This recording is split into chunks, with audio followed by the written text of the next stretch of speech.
my god!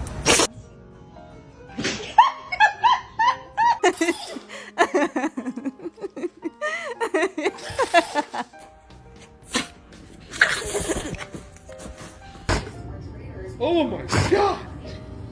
Are you okay? Sadie girl. Sadie. Oh my.